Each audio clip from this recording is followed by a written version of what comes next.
3 years ago, no serious toy company or retailer took us serious. Now some of them are.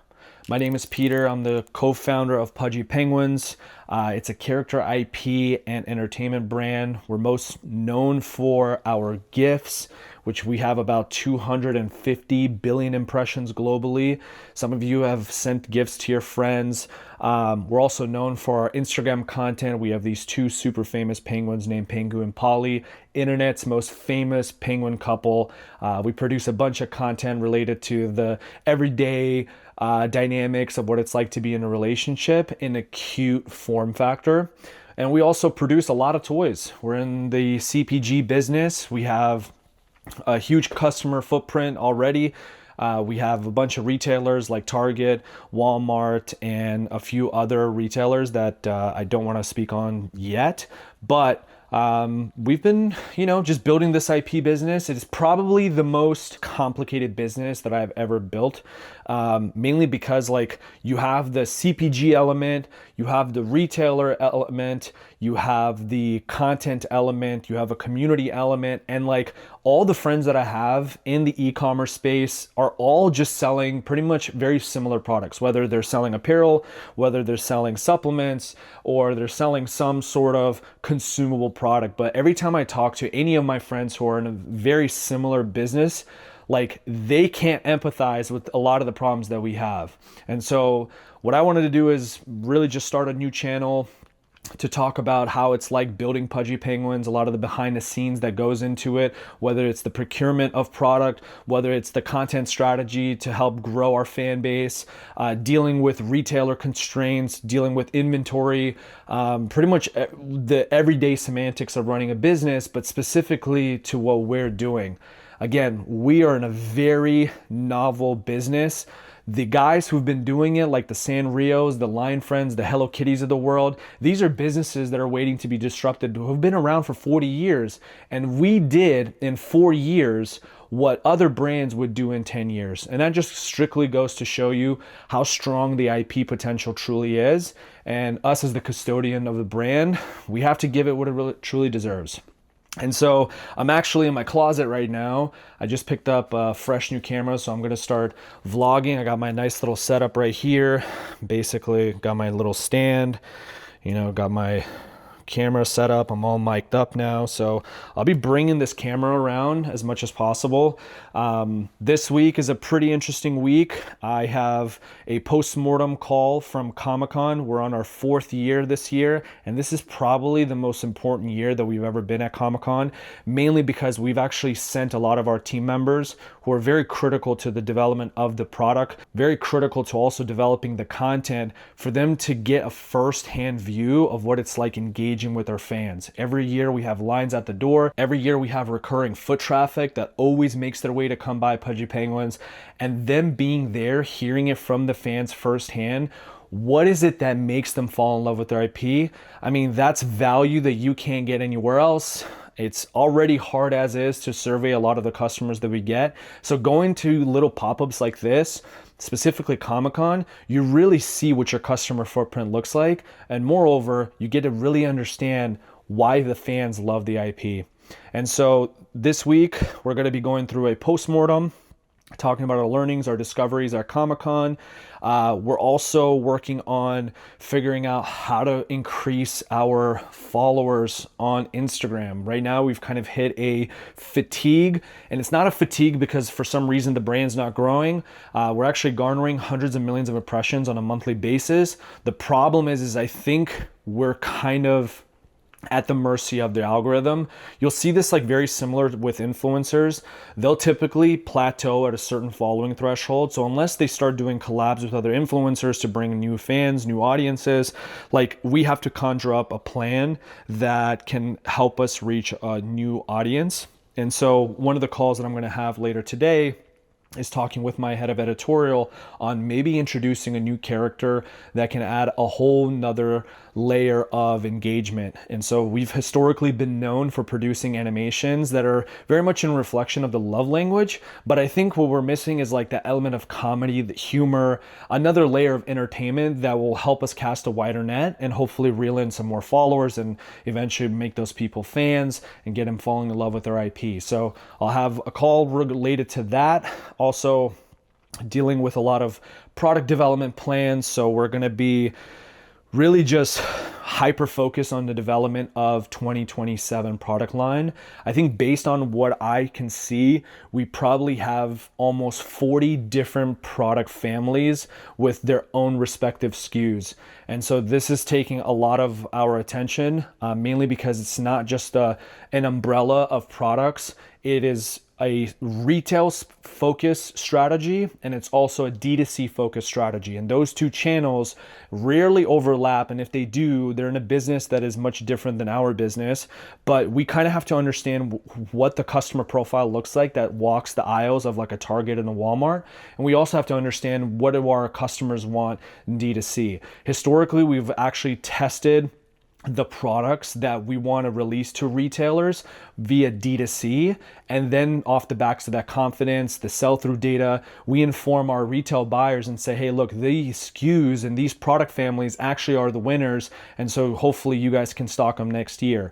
Unfortunately, retail is not going to wait for you to make that assessment. And so we kind of have to play both sides. We have to produce D2C related products that have its own different strategy in itself and also vary completely from what's sold in stores. And then we have to come up with an individual strategy for what we sell in stores. And so you guys will see a little bit of that on some of the calls. Really, over the next 3 weeks, we're in a massive time crunch to actually figure out what does a 2027 product line look like. So I'll show you guys a little bit of what that looks like. All right, so I actually wanted to show you guys a drop that we have slotted in for today. So coming straight off of Comic-Con, we're actually going to debut one of the products from what we showed at Comic-Con this year. This time we're releasing actual comic book that was written by our in-house team and developed by an in-house team. And so today's actually Tuesday, so we are doing a rollout of that comic book to our entire fan base. We're doing a whole rollout strategy. I think we're going to be posting in about 30 minutes. I'm going to show you guys a little bit of behind the scenes of how we're making the decisions of what to post and some of the logic. So this is our workbench right now. Basically going to be using this as like the first hero post, thumbnail post. And then what this is basically going to be a little bit of a cliffhanger showing you some of the content from the comic panels, and then we're going to leave it off with this cliffhanger right over here. And then we have this beautiful little call to action with the comics. This is actually not the version that we're going to be shipping. The team is going through a couple different revisions, but yeah, this is little visual cues of some of the products that made their way to Comic-Con this year. Super stoked. We finally got our plushies designed, the form factor, everything has finally been working. And then we actually have our new product line here called Little Treats, and these are blind box collectibles that people can basically collect. We're actually working on a season 2 of this item, but we're making some revisions here in about 30 minutes or so. It's like 3:30. We're about to do an online drop and see how the audience reacts. A lot of people got first dibs and also got signed copies at Comic-Con, but we're doing a virtual drop now. I think we're going to stock this for as long as we can stock it. Selling comics is a whole other beast. I mean, dude, not a lot of people read, so I don't know how the audience is going to react to it. I think people are just going to buy it because it's a novel thing. We might end up digitizing this, but this is the very first start of Pudgy Penguins actually developing some lore to establish a deeper emotional connection with our fan base, where you've introduced new characters, also some backstory on Pengu, backstory on Polly, and the little adventure that they have is something that we've took a lot of time kind of baking into this lore. So this is the first, hopefully, of many. It comes in 3 volumes, and we're going to see how it does. Yeah, I think there's a lot of things that we learned from this here from Comic-Con. I think the big major takeaways for me were when we do these pop-ups, specifically when we want to sell product and we're there to sell product and we're not there to just show and tell. I think our entire booth design strategy needs to be oriented around just sufficient shelf space, pegboards, even if like we're gonna develop different pricing strategies for different days depending on how certain things sell out, like having the design in mind where we can just rotate the prices that physically sit underneath the products, I think is a big takeaway. But I think the biggest takeaway, from everything else is that we've just fundamentally approached Comic-Con super incorrectly historically, and that's just what happens when you've never built a character IP brand like this before. Right? It's like going in there, the first 3 years, it was just about showing, telling, animals that just didn't have any familiarity, though they were cute penguins, they just didn't have the fan base around it. And I think once we started showing at least Pengu show up residually is when things really changed. But I think fundamentally, the discovery that I had and the epiphany that I had for Comic-Con was we need to design products that are literally and only for Comic-Con. And I mean because if we want to sell $500,000 to $1 million worth of goods at Comic-Con, you're not going to do that by a $7 sticker and a $14.99 item. Like the whole entire pricing strategy needs to start off from like $49.99 all the way up to like $200 for the super fan collectors. And I think we just did ourselves a disservice by like selling in the things that people can just go buy at stores or online. So it's like, what's the point? Exactly my thought. So yeah, as a customer walking through it, everything I was interested in buying, they were like, oh, scan the QR, buy it online. And automatically I'm like, no, I want an exclusive. Right. I know also we're not a Marvel, but we've like, my boyfriend saw someone drop like 600K on a fucking comic book. Wow. And there was one on sale I saw, like the first ever Superman for $1 million. I don't know if I know that, but people will spend if they know it's like exclusive, limited edition. Yeah, I mean the statistics that I was able to gather was the typical spend at Comic-Con is about $700 to $750, and that's for the median buyer, right? That's coming there and just buying little knickknacks. And so like there's the other variable is like if we sell a $200 item, right? It's a combination of brand power, right? Do we have the audience that's actually willing to drop $200, $300, $400, $500 on items? And it's also like how it's packaged and how it's displayed, and also factoring in that a lot of these people have to pack these goods and take them home with them, right? So you're also fighting for the luggage space for people to take home. And so I think next year we do a combination of like a $49.99 entryway item. Anything that is like a couple dollars just gets thrown in as like goodies that people can just walk away with. And we literally just work up the pricing ladder and just design products that are not only specific to Comic-Con, but specifically within the realm of like, these are special items that you can only get at Comic-Con and they will never see the light of day going to retail or whatever. And I think off the backs of Comic-Con momentum for next year, you're basically fostering a much more of a deeper collector culture. And next year, really, we're gonna be able to gauge how much of like a super fan do we actually have and what is their spending threshold. So our idea is, one, we have this love box, right? Which, like, technically speaking, from the buyers that go to the Grove and what they spend, typical spending threshold is like a couple $100, right? And so if you think about the LA demographic, like people in LA love to spend money, right? And so the love box is basically going to be an all-inclusive box that we just throw in an assortment of products. So it's going to be the hero plush, so the box has to be big enough, the hero plush, the camera, the love bracelets, like all the little knickknacks and goodies to kind of fit within the theme of gift giving. We're gonna throw into that box. We're probably gonna price that at about $149. And then you work down the product ladder and you offer the next best thing, which is gonna be the Valentine's Day plush, right? That we're gonna stock the entire shelves with. So if people don't wanna spend $150, they have a $49 price point.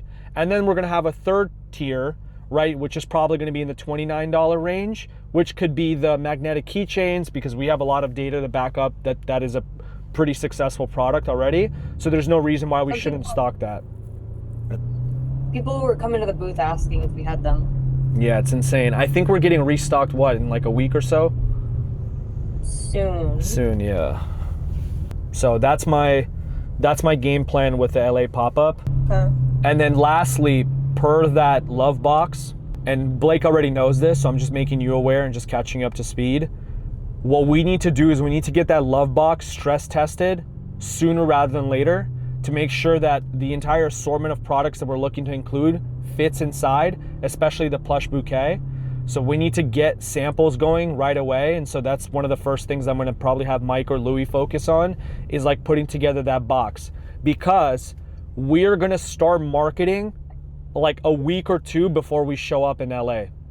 Because I wanna have an opportunity for us to go and tackle all the influencers, gift them all these boxes, and have them start posting about it weeks leading up to the pop-up. So people have a reason to get up and go, right, and actually show up. And if we have some element of UGC and people actually reposting what the influencers are getting as gift boxes, the narrative is basically like, oh, I saw all these love boxes, I saw this influencer and this influencer talk about it. You can actually go to this pop-up shop in LA and buy it. They actually have it for sale, right? And so now you basically are cultivating this like demand, right, of off the backs of the familiarity of influencers getting it first, and then everybody else is going to want to participate in that whole, you know, love box kind of theme for next year. So that's kind of like my game plan. The downside is because we're obviously trying to capitalize on Valentine's Day and the Super Bowl traffic. The problem with the activation is we leave February 12th. And statistically, February 12th and 13th and 14th are the buying days for all these goodies.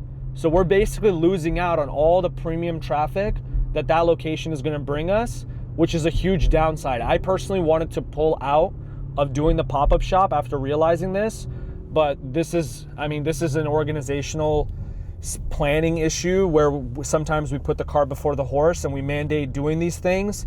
And then when I had time to sit down and basically plan what it's gonna look like, I was like, holy fuck, we're actually not there on the days that it matters.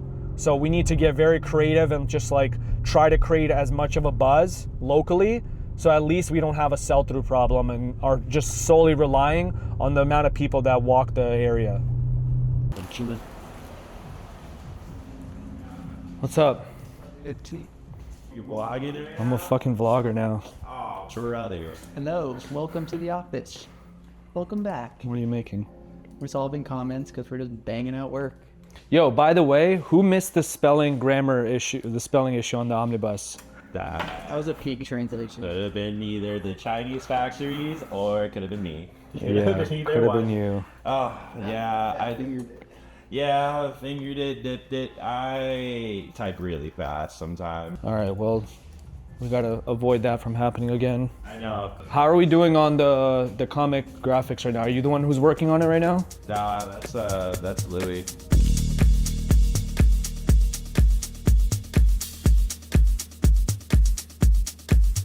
All right, so I basically set up here. Boom, boom, send a chronological order. You get to at least C. Then you got volume 2, back. You got another insert. And then you have volume 3, and then that's it. Nice. All right, we should be going live in a minute. Fez, you need to tell Nick to remove the shipping. Bro, they're not gonna pay $7. How is that calculated? It's not. It's just standard. Hold on, let me send the chat. I'm gonna change the nav menu to add a comic tab. Comic tab, Yeah. Without A1 color. All right, we just launched the comics. Did you fix the shipping price? All right, here they're at. 3 volumes. I'm actually gonna take these home just to read it, but I'll bring it back. No. I want to actually get a head start and read You it. may bring that back. I will. Like I will. I will. Chat. Check these out, chat. Give you guys. I mean, you guys should definitely go ahead and buy it. So the omnibus is basically a compilation of all three baked into one with extended cuts. So I think I barely read the manuscript because I couldn't imagine, like, it was so hard for me to read it without actually seeing the pictures. There's not a lot of pictures. It wasn't that it was not a lot of pictures. It was because it was a comic that didn't have that much depth. Yeah. You get what I mean? Yeah. Like, this is such a surface level kind of thing where it doesn't establish the premise with much depth. It like relies on imagery to support it. So, bro, a growth partner is so hard to find. Mm-hmm. It's like very hard. It took the effort of an actual media buying team that just knew media buying in and out. And it took somebody in my shoes who was like, look, you handle the media buying, I'll handle doing all different creative strategies that you can think of, whether it's the UGC stuff, and then even within the UGC work, it was like, what can we do better to move the needle forward, right? For example, like, okay, you're just asking these creators to just post these videos. Okay, that's fine, but like, are you pushing them to their limits to actually produce the best possible content? Yeah. Like, they just won't do that. Yeah. We saw what happened with the email agency. Yeah. Like, they were just, bro, I'm gonna be honest with you. Asleep at the wheel. They're asleep at the wheel, but it's like, why are we giving an agency something that we know we have the competency to do in-house? It takes me and you probably 2 days max to sit on Klaviyo and literally map out all the automation.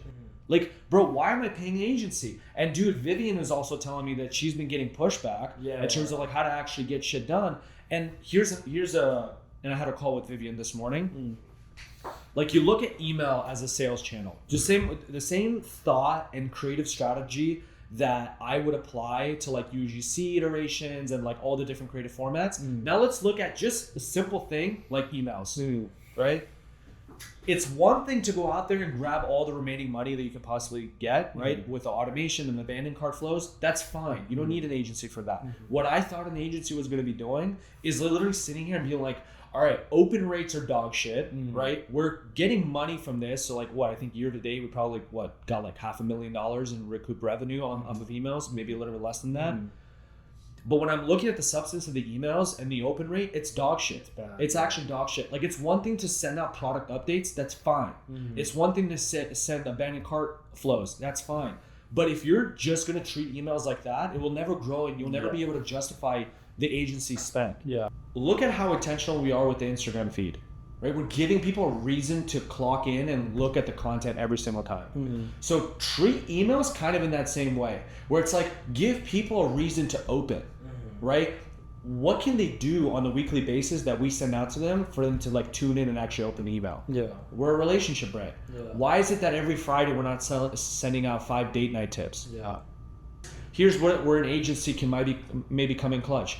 I want you guys, based off this theme of like sending relationship advice or like dating tips or whatever the fuck, I want you guys to geolocate all the customers that we have and create individual email segments, Miami, Seattle, and bucket in all the customers that live in these respective cities.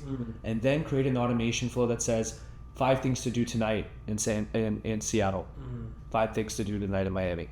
And why are we doing that? We're doing that because our whole positioning is love language. It's the dating scene. It's the gift-giving occasion.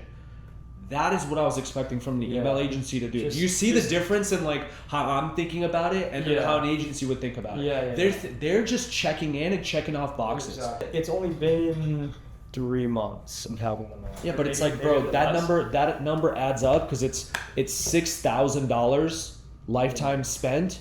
Whereas like, bro, just think about capital expenditure. Like, where are we actually putting our money? And like, you have a team, you have a bloated team, bloated, not bloated, whatever. Brother, I have a team with. Yeah, you have a team. No bloat at all, but yes. But I'm saying you have a bloated team, meaning that like, it's one thing if it's bloated and you're staffed with rock stars, and it's the other thing if you're bloated and you're also trying to, you're basically doing it with training wheels on. Yeah. The whole team has training wheels on. Yeah, the only person that comes from the ecom world was Christina, and I had phenomenal experiences working with her, and like, man, we scaled some campaigns. That was a really long day, and it's usually what my days look like. You know, calls back to back, realigning the team, realigning expectations, also reflecting on what you learned. I think this year's Comic-Con was a complete eye-opener, just shifting perspectives and setting different expectations for next year. You know, right now we're dealing with a lot of, I would say, scaling issues and hurdles that I think a lot of people are used to, which is like the right kind of partners, the right kind of offer, and also the right kind of team to get you to where you want to get to. And so, yeah, that's pretty much my day. I'm probably gonna go walk my dogs, eat some food, and probably just bang out another late night sesh before going to bed. As always, if you guys like the content, please leave a comment below. Let me know what you guys want to see more of. This was probably a little bit too much of a rant, so for those of you who stuck around, I salute you guys.